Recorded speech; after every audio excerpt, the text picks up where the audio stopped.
You've probably heard about the Azov Battalion, and if you're in the West, it's usually from alt-media figures either on the far right or far left, who all seem to share the exact same sentiment about them. Weird. The Center on Extremism's most recent assessment is that, quote, it is impossible to say how many extremists might still remain within the Azov unit, but it would certainly be far fewer than it had in the past. Do you focus on them a whole lot though? Yeah, because American media is covering it as just like, oh, Ukrainian special forces are offering training to civilians, when like the Azov Battalion's fucking Nazi crest is quite literally right there. You know, it was impossible to make an inference about the wearer or the Ukrainian army based on this patch.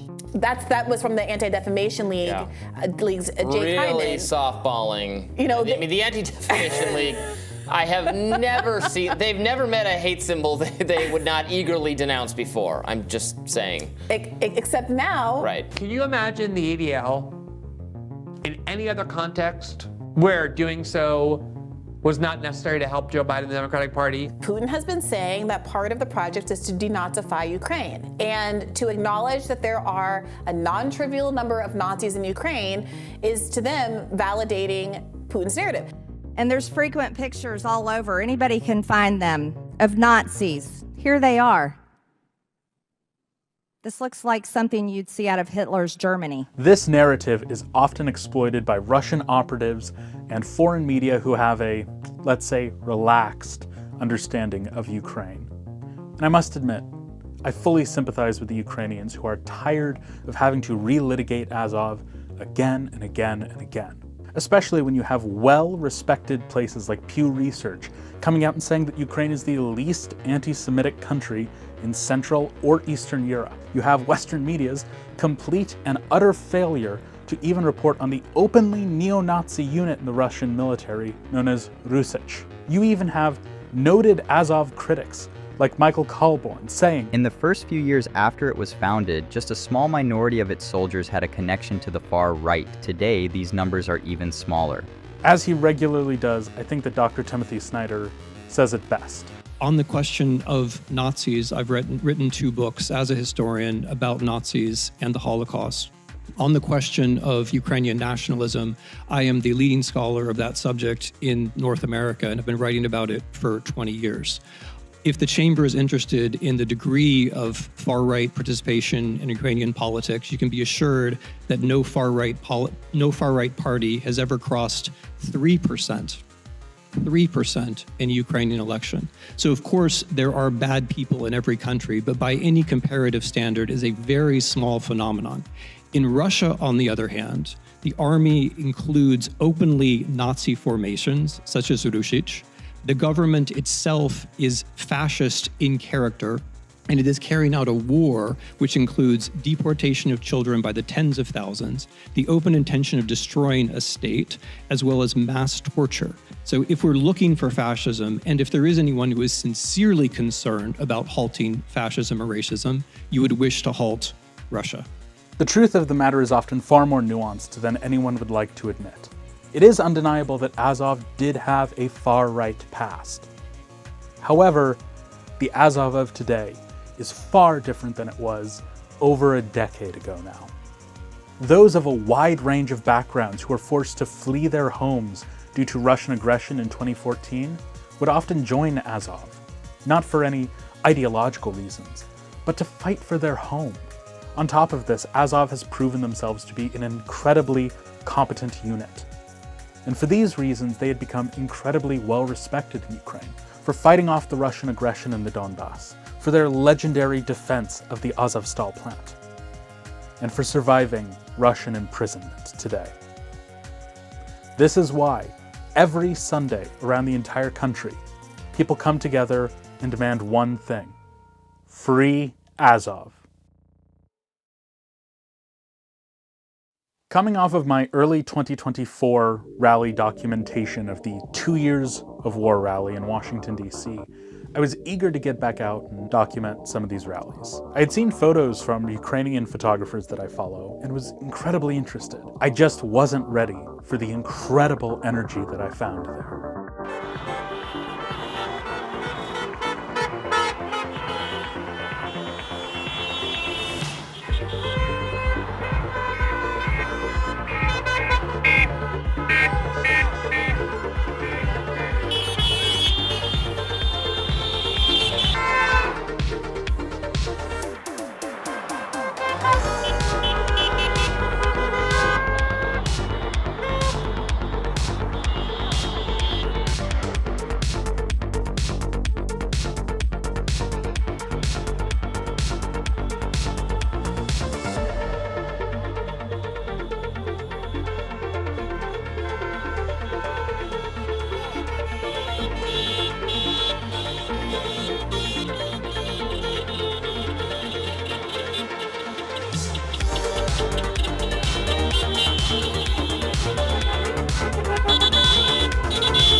I found myself running around constantly, cursing myself that I had only brought 2 rolls of film. Minutes turned into hours, and eventually I couldn't help myself. I joined those crazy enough to dodge traffic and ride the median.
My name is Christina.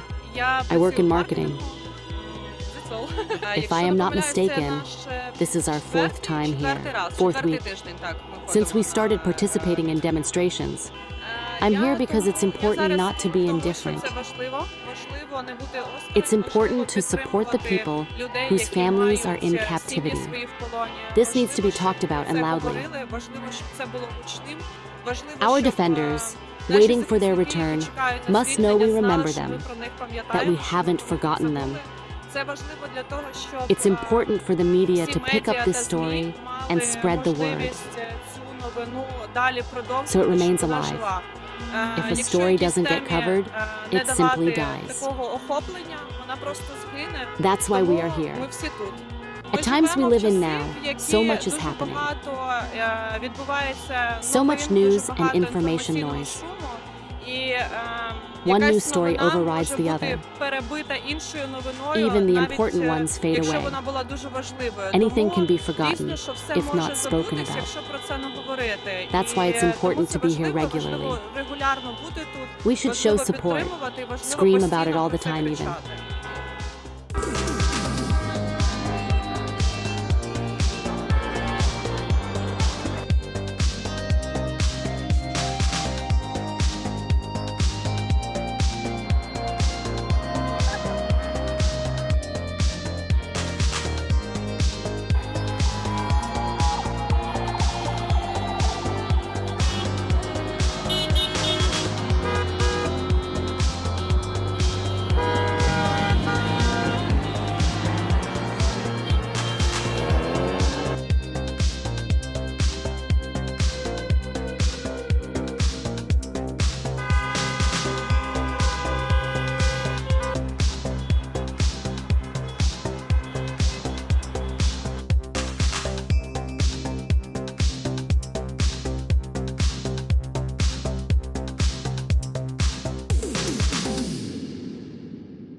I have just so many photos. I couldn't even share them all here with you today in this video. It would be like an hour long. I am incredibly jealous, I must say, of the Kyiv-based photographers who get to go out every week, stand with these people and document this. I'm sure it'll make a hell of a photo book one day. On my first day covering the Azovstal rallies, I met a group who ran a classic car club, the MILF Car Club, based here in Kyiv. They've been incredibly good to me and helped me set up some of these interviews. Huge shout out to everyone there. Love you guys.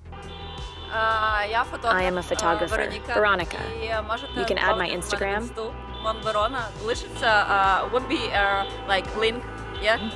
Yep. Here is a link on my Instagram. Thank you. I can talk in Ukrainian? Absolutely. Yeah? I can talk in Ukrainian like fully, or да?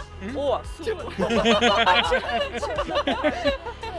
In the beginning, we didn't understand why these demonstrations were needed. I mean, I looked at it as a tool to show the government something, that we haven't forgotten, but it is much more for the families of our defenders who are in captivity still.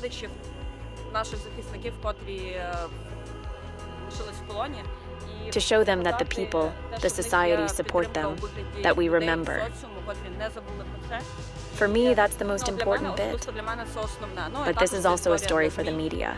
A lot of journalists are here, foreign and Ukrainian, covering this, showing it on social media, and that's important. For the world to see this, people need to see this, Ukrainians included. Because it seems to me that many people forget and live in a bubble. That's all. Why do you come out here to do this? I can go on in Ukrainian, yeah? To not be a bystander. When you are a bystander, you become indifferent, and that leads to people forgetting and not caring. For me, this is not even a reminder. It's the tribute, and supporting the families. I think it's very important for them.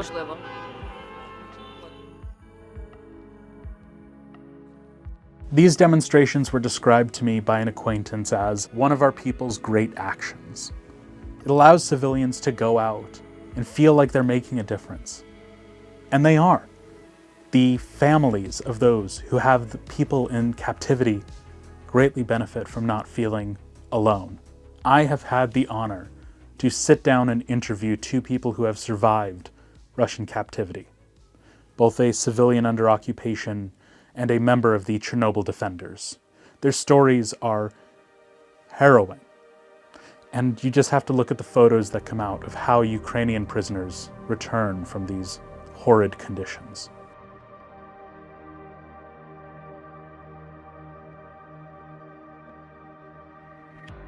The Russians have a long and well-documented history of treating Ukrainian POWs with starvation, torture, and horrific summary executions.